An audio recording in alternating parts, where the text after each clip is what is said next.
आउज़ुबिल्लाहिमिनश्शैतानिर्रजीम बिस्मिल्लाहिर्रहमानिर्रहीम।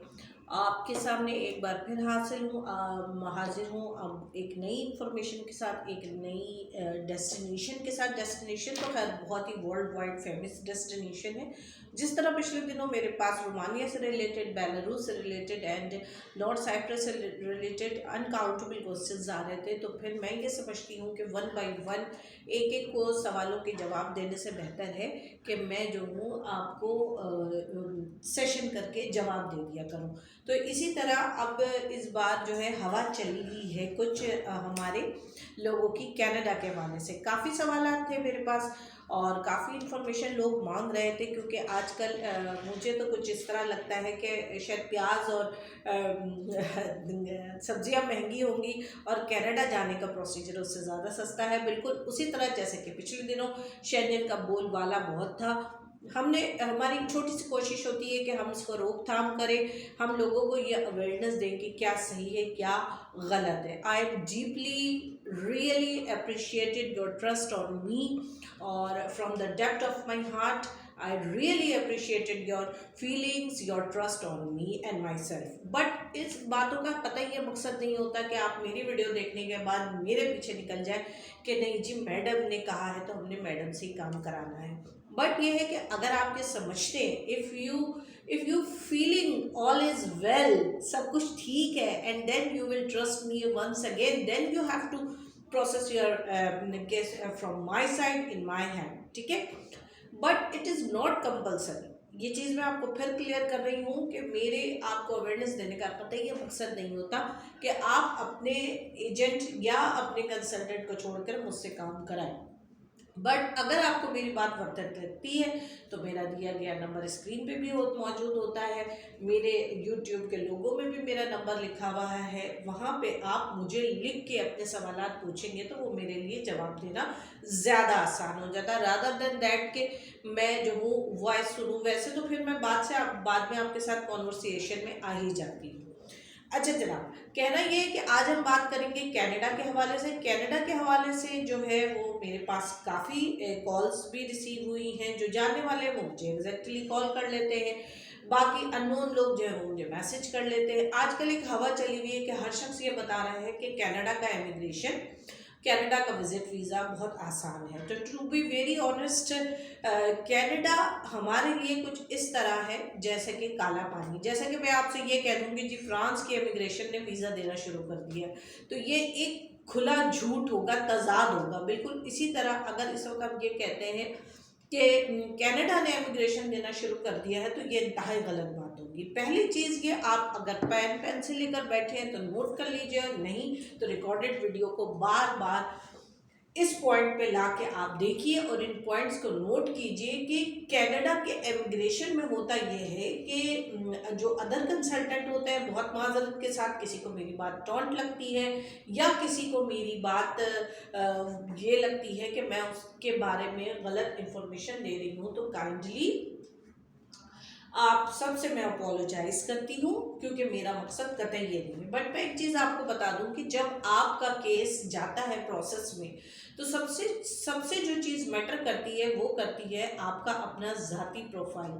और अगर आपके ज़ाती प्रोफाइल में इतने मार्क्स हैं कि आप अवेल कर लेते हैं पहला इसका सेक्शन, दूसरा सेक्शन, तो फिर आगे जाके आपको कहीं प्रॉब्लम हो जाती है। अब होता यह है कि इनिशियली लोग आपका केस उठाते हैं और डाल देते हैं। इनिशियली वो पोल में जो है आप उसके मार्क्स को अर्न कर लेते हैं या आप उसकी एलिजिबिलिटी हासिल कर लेते हैं, बट फर्दर जाने के बाद आप उसके कुछ ऐसे पॉइंट्स होते हैं जिनको आज के दिनों में मौजूदा हालात में आप उन पॉइंट्स को गेन नहीं कर पाते हैं, जिसकी वजह से आपका केस ना तो रिजेक्ट होता है और ना अप्रूव होता है। अब आप बीच की सिचुएशन में अटके हुए होते हैं, जिसमें तकरीबन 4 साल भी लग जाते हैं, 6 साल भी लग जाते हैं, 8 साल भी लग जाते हैं, ठीक। दूसरी चीज़ ये कि जो लोग ये कहते हैं कि हम पासपोर्ट उठाते हैं और आपको 60 दिन में लगा के दे देते हैं, हम आपका 80 दिन में वीज़ा लगा के दे देते हैं, तो पहली बात ही आपका पासपोर्ट फ्रेश भी है तो हम अपने बिहाफ पे लगाते हैं। तो देखिए जी, ऐसी कोई किसी कंसल्टेंट के पास जादू की छड़ी नहीं है। 2-3 क्लॉज होते हैं जिनकी बुनियाद पे वीज़े अप्लाई किए जाते हैं। विजिटर्स हजरात के लिए जो पॉइंट्स हैं आप लोग उसको नोट डाउन कर लीजिए। वो ये है कि आपकी प्रोफाइल स्ट्रॉन्ग होनी चाहिए। स्ट्रॉन्ग इन द सेंस कि आप पाकिस्तान में या तो एक माकूल बिजनेस करते हो, फिर एक माकूल आमदनी आपके पास आती हो, और उस आमदनी का भी तमाम जो बाइफिकेशन है वो सब आपके टैक्स के साथ मेंटेन हुई हो। अगर आप कारोबार करते हैं, फिर आपके पास कुछ एसेट भी मौजूद होना चाहिए। देन आपके तकरीबन 20 से 25 मुल्कों की ट्रैवलिंग होनी चाहिए रेगुलर बेसिस पे, जहां आप गए भी हैं और वापस भी आए हैं। उसके अलावा उन 20-25 ट्रैवलिंग में आपका जो है वो बड़ी कंट्रीज़ का वीज़ा होना चाहिए, यूरोपियन कंट्री का लाजमी वीज़ा होना चाहिए, ठीक है। उसके बाद जो सबसे इम्पॉर्टेंट चीज़ आती है वो ये है कि आपका बैंक स्टेटमेंट मेंटेन होना चाहिए। फिर आप जो अपना विज़िट वीज़ा लगवाना चाहते हैं, तो विज़िट वीज़े के लिए आपके पास इतना असासा होना चाहिए कि आपके बैंक में वो पैसा पहले से रोल ऑन हो रहा हो, उस और एंडिंग बैलेंस से पहले भी। अब लोग क्या करते हैं, खाली बैंक अकाउंट उठाते हैं और आखिर में उसमें जो है वो 30 लाख 40 लाख घुमा देते हैं। तो देखिए जी, ये चीज़ें स्टडी में तो फिर भी हम काउंटेबल करते हैं और चला लेते हैं, क्योंकि वो एक बच्चा स्टूडेंट होता है और पढ़ाई के लिए जा रहा होता है। बट ये कहना कि इमिग्रेशन में इस तरह कामयाबी हो जाती है, तो बिल्कुल नहीं होती। मैं भी यहाँ बैठी हूँ, आप भी यहाँ बैठे हैं। जो मुझे देख रहा है, जो मुझे सुन रहा है, वो इस बात को मेंटेन करे कि अगर उसकी तरह गोलगप्पों की ठेले की तरह कनाडा के पोस्टर्स बिक रहे हैं, तो इसका मतलब कि आगे काम फेक है।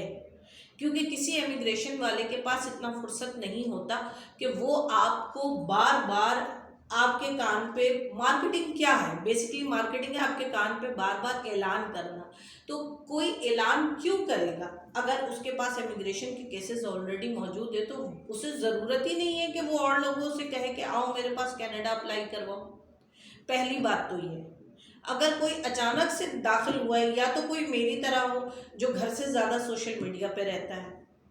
अब तो फिर भी मैंने बहुत सारी चीज़ें कम कर दी कोविड के बाद से, वरना पहले जब बड़े अच्छे दिन हुआ करते थे, जब हमने भी बहुत ट्रैवल वालों ने अच्छा वक्त देखा है, जब हमारी जो है वो 22-22, 25-25 लाख की 4th नाइट उतरा करती थी, और बहुत अच्छा टाइम देखा है हमने टूरिज़्म में और टिकटिंग में। तो उस वक्त जो है वो मेरी एक आदत होती थी कि मैं घर से ज़्यादा सोशल मीडिया पे पाई जाती थी। मतलब एक चाय का कप भी उठाया तो उसकी भी वीडियो बन रही है, एक ऑफिस में डेकोरेशन भी लगाया तो उसकी भी वीडियो बन रही है, एक अटायर पहना तो उसकी भी वीडियो बन रही है, एक अंगूठी खरीदी। तो ऐसे हम वो हैं जो मैनियक लोग हैं, मतलब हमें सोशल मीडिया पे रहने की आदत है। बट अगर कोई कंसल्टेंट अचानक से आके और कनाडा की मार्केटिंग कर रहा है, तो क्यों कर रहा है, सवाल ये पैदा होता है। इसलिए कि क्या उसके पास काम नहीं है? क्योंकि अगर किसी के पास इमिग्रेशन का काम है, मेरे तो सर के बाल गिर जाते हैं अगर मैं इमिग्रेशन का काम कर रही होती हूँ, क्योंकि उनके काम से हमें फुर्सत ही नहीं मिलती कि हम दूसरे की तरफ देखें या हम कहें कि भाई इश्तहार चलाओ कि और लोग आए हमारे पास। इन चीज़ों को आप पॉइंट आउट करें, इन चीज़ों को आप खुद जज करें कि एक बंदा इतना फारिग है कि वो इश्तहार पे इश्तहार लगाए जा रहा है। जैसे पिछले दिनों अभी तक शेंजन ने पाकिस्तान के लिए अपॉइंटमेंट्स नहीं खोली हैं, लेकिन सब जर्मनी जा रहे हैं, सब इटली जा रहे हैं, सब नॉर्वे जा रहे हैं, सब जा रहे हैं। देखिए जी, होता ये है कि 100 में से कोई 2-4 लोग होते हैं जिनके या तो पुराने फैमिली वीज़े होते हैं जो रीयूनियन हो रहे होते हैं, कुछ ऐसे विजिट वीज़े होते हैं जो बड़े हाई प्रोफाइल और क्रीम जेंट्री की होती। क्रीम जेंट्री क्या है ये मैं अपनी पिछली वीडियो में आप लोगों को बता चुकी हूँ। तो ऐसे में कुछ ऐसे केसेस होते हैं जो प्रोसेस हो जाते हैं। अब वो प्रोसेस ज़्यादा वीज़े उठा लिए जाते हैं और उन्हीं को हर लोग अपना नाम लगा लगा कर टैगिंग कर कर के बेच रहे होते हैं कि जी हमने लगा लिया, हमने लगा लिया, हमने लगा लिया। तो काइंडली आप लोग धोखे में, फ्रॉड में और गलत किस्म के लोगों की बातों में आकर अपने आप को ना फंसाएं। It's quite better for you. फ़ायदा आपका है, देखिए जी, मेरा नहीं है, क्योंकि मैंने आपसे जो भी बात की है किसी टेबल के नीचे छुप कर नहीं की है।